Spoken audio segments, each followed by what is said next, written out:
안녕하십니까.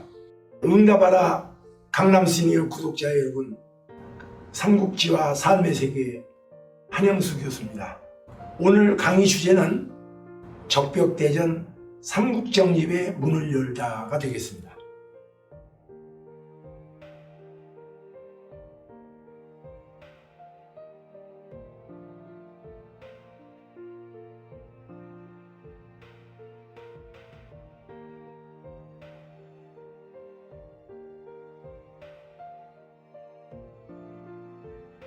동탁이 삼천군사를 이끌고 와 있다가 황제의 일행을 만나게 됐습니다. 그래서 동탁이 황제와 진류함을 구한 것처럼 해가지고 낙양성으로 입성을 했습니다. 바로 동탁이 집정을 하는 단초를 보여주는 것입니다. 동탁은 소재를 폐위하고 진류왕을 천자로 등극시킵니다. 진류왕이 14대 후한의 마지막 황제인 헌제로 등극을 하게 된 것입니다. 동탁은 관동에 있는 4대 부술 세력을 제어하고 관서 지역의 세력을 중요한 포스트에다 받고, 이러다 보니까 이에 반발해가지고 바레테수 원소를 맹주로 한 관동 많은 제후들이 연합군을 형성했습니다. 이를 관동연합군이라고 합니다. 관동연합군이 낙양을 향해서 진군을 하게 되니까 동탁이 이번에는 낙양을 전부 불질러버리고 장안으로 천도를 감행합니다. 자, 그러다 보니까 관동연합군을 결성했던 관동 제후들이 공격해야 할 타겟이 너무 멀어지게 됐습니다. 그래서 관동연합군은 와야 되고, 장안에 천도를 한 동탁은 더욱 의기양양해가지고 모든 권력을 장악하고 친인척들을 중요한 포스트에다 심고, 그리고 반발하는 세력에 대해서는 포악한 통치를 감행하는 그런 독재화의 길로 들었습니다. 원로 대신 사도 왕윤이 사손서와 함께 동탁의 경호를 책임지고 있는 여포와 손을 잡고 동탁을 살해합니다. 그러면서 황제를 보조하는 정사는 왕윤과 여포의 공동정권에 의해서 이끌어졌습니다. 그런데 동탁의 고향인 양주 사람들을 앞으로 전부 손봐준다, 그런 이야기가 퍼지니까 동탁의 수하 장수였던 이각 박사가 군사를 이끌고 공격해서 왕윤은 잡혀서 죽고 여포는 전쟁의 패배를 위해서 장안성을 탈출해서 떠돌이 장수가 됐습니다. 이각 박사가 집정을 하게 되는 거예요. 그런데 이각 박사는 동탁의 수하 장수였지 서로 위아래 서열이 없었기 때문에 이각 부대와 박사 부대가 전투를 하느라고 연연이 없을 때 황제인 헌제는 장안성을 탈출해가지고 낙양까지 몽진을 합니다. 그때는 황권이 거의 무력화됐기 때문에 그야말로 노숙을 할 정도 어려움 속에서 황제 일행이 옮겨갑니다. 원소가 그 얘기를 듣고 천자를 봉대할까 하는 생각도 하다가 미적미적할 때 황하 남쪽에 예주 허창에 있었던 소수 세력이었던 조조가 황제를 봉대하러 허창으로 오게 하고, 그러면서 그 허창은 임시 수도가 되어가지고 허도라고 불려지게 됩니다.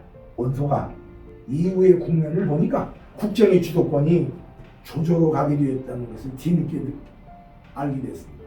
그래서 견성으로 수도를 하자. 그러니까 조조가 당연히 거부했습니다. 그러니까 원소가 건한 5년 200년에 대군을 이끌고 백마 관도에서 중원을 누가 제패하느냐, 판가라고 전쟁이 일어났는데 이걸 역사에서는 관도대전이라고 하고, 그 전쟁의 양상은 한 10만 군사의 원소군과 2만이 채 못 되는 조조의 군사가 쟁패를 했는데 예상을 뒤엎고 조조가 대승을 하게 되고 관도에서 패퇴하게 된 원소는 업성으로 들어가서 병사합니다. 그 이후 조조는 원소의 세 아들 원담, 원희, 원상의 분열을 틈타가지고 북정을 해서 오한까지 쳐들어가가지고 그 원시 세력을 전부 주멸을 해버립니다. 건한 12년 207년까지였으니까 거의 원시 세력을 제거하는데 7년가량 걸리는 장기 전쟁을 하게 됩니다. 그래서 조조는 구릉이 헐거든 국면에 제1주자였던 원소를 꺾고 중원과 북방을 다 제패하는 강력한 세력으로 부각이 됩니다. 조조가 저 북방의 오한족을 완전히 토벌하고 천하통일을 내다 보니까 형주가 천하통일을 할 때는 아주 중요한 요충지역이라는 생각을 하고 군사를 이끌고 남정을 시도하게 됩니다. 근데 조조가 대군을 이끌고 형주의 유표를 치러 오는 사이에 유표는 병으로 사망을 하게 됩니다. 차자 유종은 후사로 해서 형주목을 잊게 하고 장자인 유기는 멀리 떨어진 강화태수로 내보내게 됩니다. 이렇게 후계 체제가 이루어질 때에 조조가 대군을 이끌고 형주를 향해서 정벌하러 오니까 그 나이 어린 유종 측근들이 지금 천하대세가 중원과 북방을 다 제패한 조조에게로 가고 있습니다. 그러니까 조조에게 투항을 해야 합니다. 그래서 유종은 그 말을 따를 수밖에 없어서 항서를 조조한테 바칩니다. 조조가 형주라고 하는 요충지역을 형주목 유종의 투항으로 피 한 방울 흘리지 않고 다 무혈입성해서 접수하게끔 됐습니다. 그때 유표한테 의탁을 하고 있었던 유비는 번성 쪽에 군사를 주둔하고 있었습니다. 그때 형주의 치서는 양양이었는데 형주목 유종이 집안에 아저씨 꼴 되는 유비한테 이런 방구 상의하지 않고 조조한테 항서를 보내버렸기 때문에 조조의 대군이 남양의 완현이라고 하는 데까지 군사들이 진격을 해서 접수하러 왔을 때야 번성에 있었던 유비가 유종이 조조에 투항했다는 걸 알았습니다. 그래서 유비가 후퇴하는 길에 들어설 수밖에 없었는데 그때 유비에게 측근들이 말하기를 지금 조조가 형주를 접수하러 빠른 속도로 진격을 해올 텐데 10만여 명의 피난민을 에스코트하면서 가가지고는 금방 따라잡힙니다. 백성들 버리고 아주 요지인 남군 강릉으로 가시죠. 그러니까 유비가 백성들이 나를 믿고 전부 따라 나섰는데 다시 말하면 백성들의 마음이 나한테 왔는데 내가 어떻게 백성들의 마음을 저버릴 수 있는 것인가.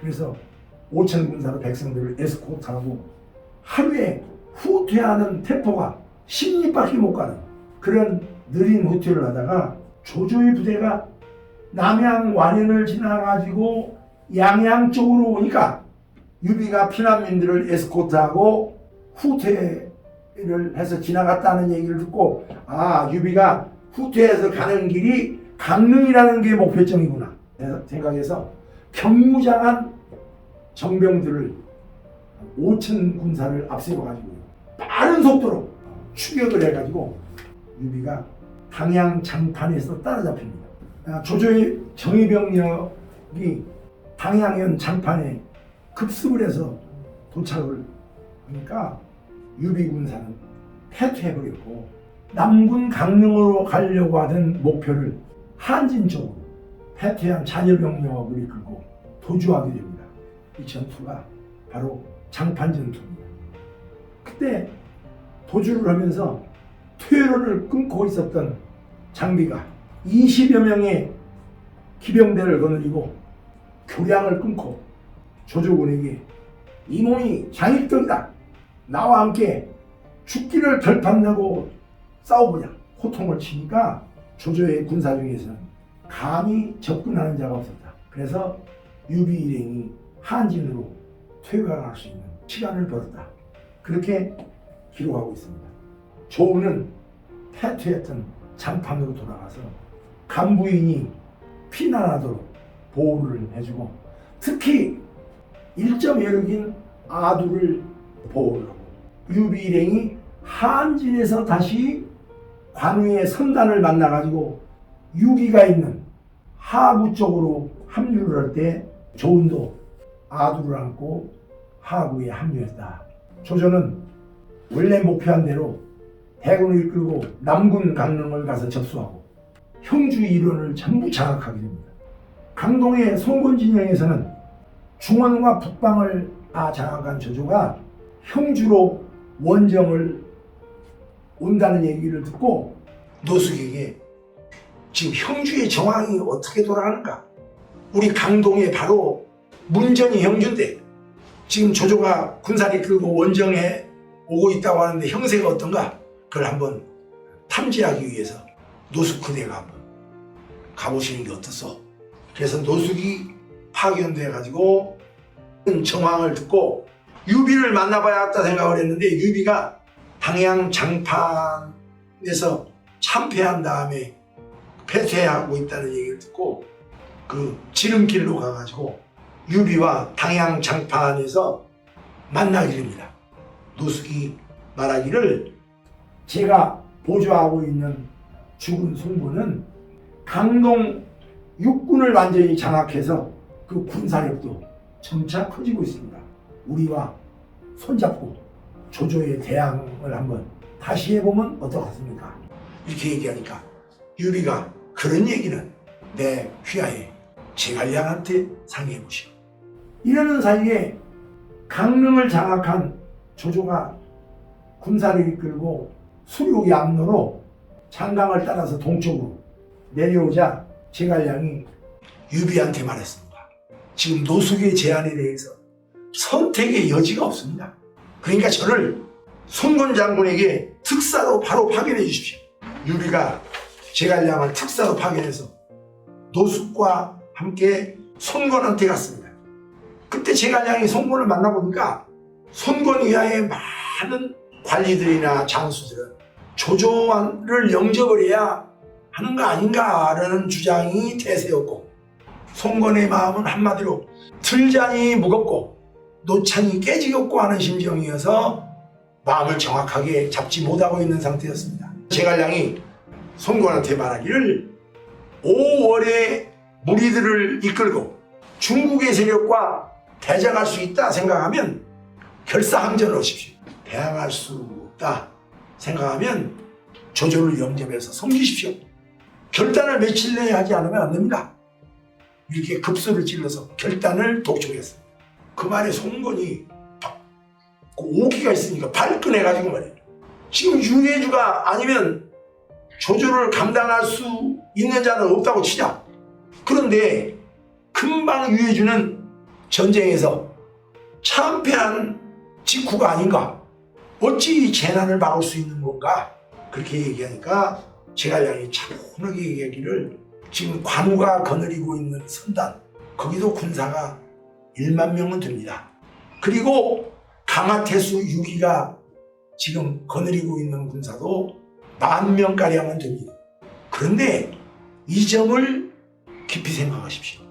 저 중국에서 군사를 이끌고 멀리 이동을 해온 조조 군사는 지금 지쳐 있습니다. 이동거리가 너무나 멀기 때문에. 그런데 제갈량이 전한서의 한 귀절을 인용하면서 말하기를 원래 강한 화살이 시위를 딱 떠날 때에 있는데 두꺼운 가죽도 딱 뚫고 나갑니다. 근데 그 화살이 멀리 날아와가지고 힘이 점점점 빠지면 노나나 명주 비단도 못 뚫고 그 앞에서 미끄러집니다.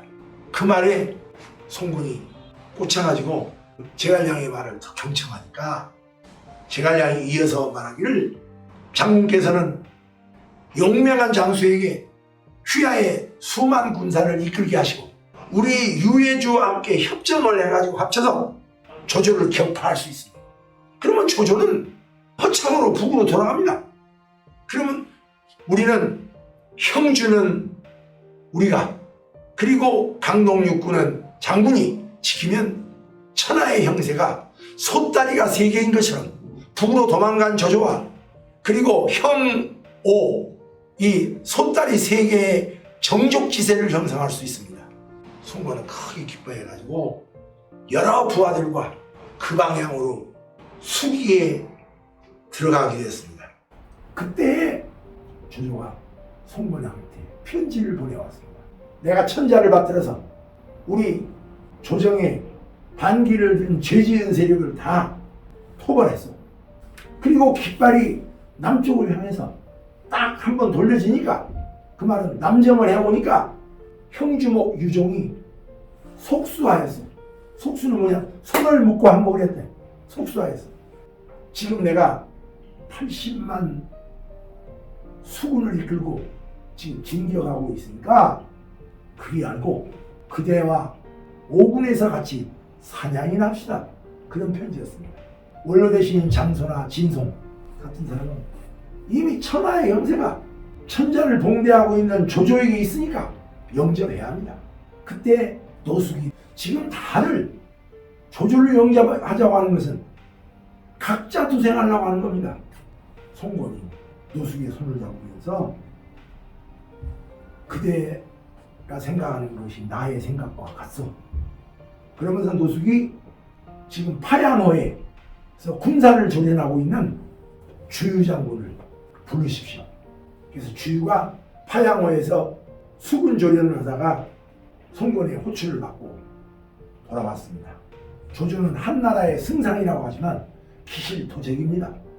지금 큰소리 빵빵 치지만 저 중원의 관서 쪽에는 마초 한 수가 있어가지고 불안의 여지가 있습니다. 그런데다가 조조가 거느린 군사라고 하는 건 만 안장에 올라타가지고 싸우는 육군인데 지금 배와 노를 저어서 싸우는 수군 전쟁을 한다고 왔기 때문에 그 병력의 전투력이 그렇게 강력하다고 보기 어렵습니다. 더구나 중원에서 이 강동 쪽으로 들어온 조조 군사들은 풍토와 수질이 다른 이 지역에서 지금 숙식을 하다 보니까 앞으로 돌림병이 돌 겁니다. 저한테 군사 수만 명만 주시면 제가 하구에 주둔하고 있다가 조조의 군사를 격파하겠습니다.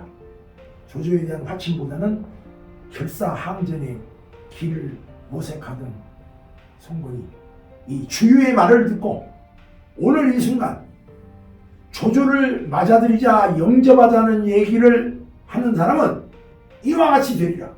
그러면서 검을 착 뽑아가지고요, 주한 결제 탁자를 딱 베버렸습니다. 그러면서 앞으로 조조는 우리가 토벌해야 할 일사항전의 대상이다. 군사 지휘권을 주유 장군에게 넘긴다. 그리고 그 검을 주유한테 넘겼습니다. 이것이 바로 유비와 송건이 결맹을 해가지고 조조와 대항을 하는 적벽대전의 서막이었던 것입니다. 이때 조조의 군사를 정사에서 기술하는 걸 보면 조조가 중원에서 이끌고 온 군사력은 15륙만, 그리고 형주를 합병해가지고 거기에서 합한 세력 수군이 약 7, 8만, 그러니까 조조의 군사는 20만에서 한 25만. 그런데 송건과 유비의 연합군은 송건의 군사가 한 3만, 그리고 유비의 군사가 만, 유기의 군사가 만. 그러면 25대 5의 병력 대비를 할 수 있을 것으로 보입니다. 그런데 그 많은 조조의 대군이 주유가 예상했던 대로 역병이 돌아가지고 군사의 사기가 떨어져서 일사불란하지 않았습니다. 그러나 대군은 원체 대군인지라 장강 위쪽에 오림이라고 하는데 영체를 구축하고 있었고, 송건과 유비 연합군 가운데에서도 주력 부대인 군치권을 갖고 있는 주유의 경우에는 본 병력이 장강 남쪽의 언덕 거기에 자리를 잡고 있었다. 근데 조조의 군사는 수전을 하다 보니까 멀미가 많이 나고, 그래서 군선들을 전부 철책으로 묶어가지고 함선을 만들어 있었습니다. 그래서 그런 함선과 주요 휘하의 전투병력이 접전을 해서 서전을 해보니까 큰 함선에 조그마한 군선이 가서 대항을 하면 경쟁이 안 됐습니다. 서전이 끝난 다음에 노장 황계가 그때 군 사령관이 주유를 찾아가서 우리가 조조의 대군을 물리치는 방법은 접근전을 펼 수밖에 없어. 그래서 제가 거짓 편지를 써가지고 투항을 해가지고 접근을 해서 결국 큰 함선을 무찌르는 방법은 화공을 펼 수밖에 없습니다. 자, 그래서 황계가 조조에게 편지를 보냅니다. 지금 승상의 대군에 강동에서 맞서는 것은 손바닥으로 하늘을 가리는 거라고 나 생각하고 있습니다.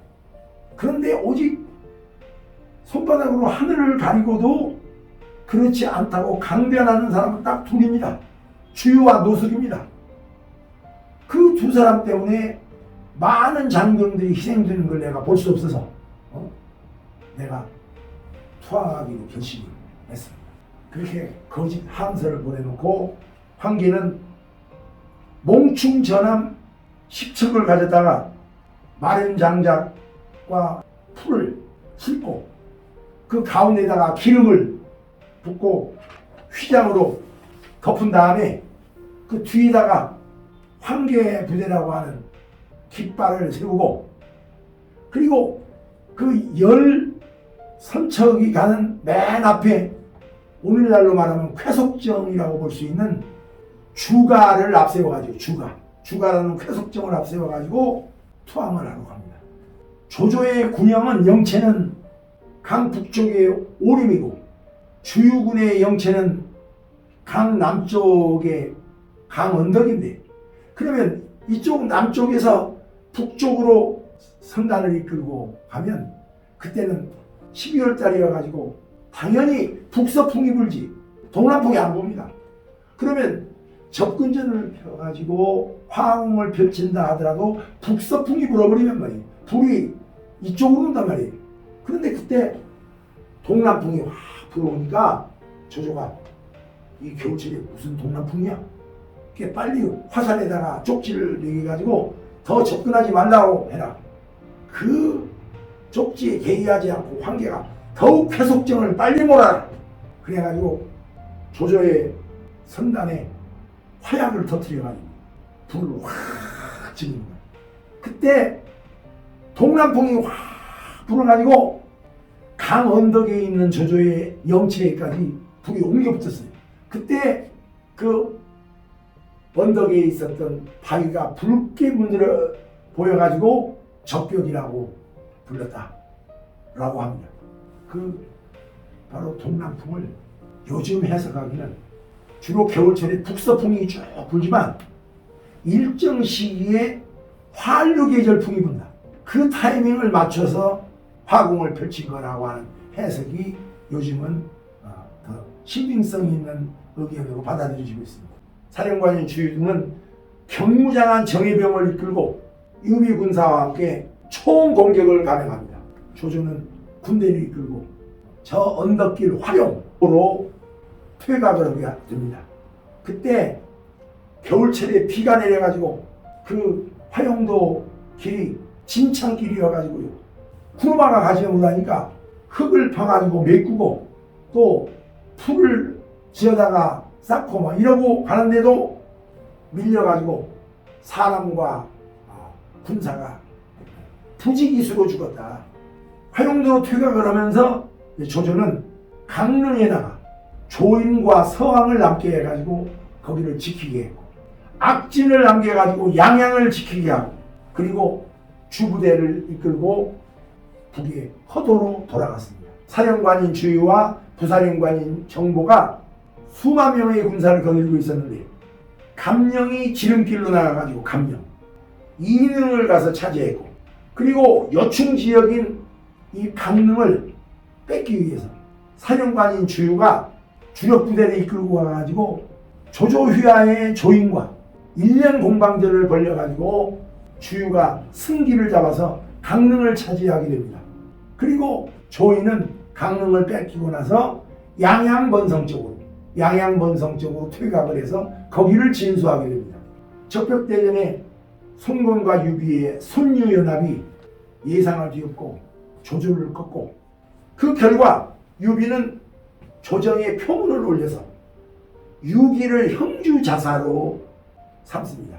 그런데 사실은 황제가 있는 허도는 조조가 장악하고 있기 때문에 유비가 유표의 큰아들인 유기를 형주자사로 표문을 올렸다고 하지만 그건 형식상의 얘기지 실질적으로 재가가 나는 절차는 아니었습니다.